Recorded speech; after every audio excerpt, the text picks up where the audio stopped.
Hey guys, today I'll be unboxing my Aqueon flexible LED bubble wand.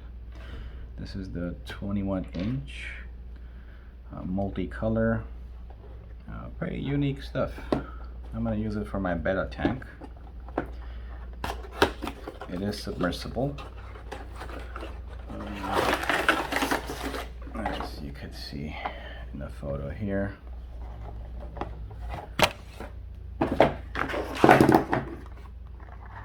This is where your bubbles are going to come through. You're going to connect your air tube here.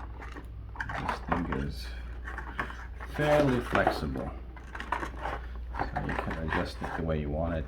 It has some suction cups, power source, and then over here you can put your timer. So the wire is fairly long, so you should have no issues for bigger tanks if you want to use them. That's practically it.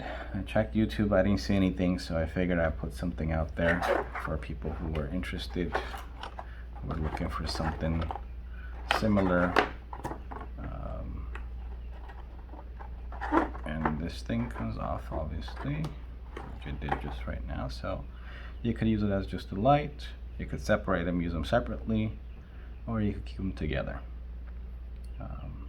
Thanks for watching.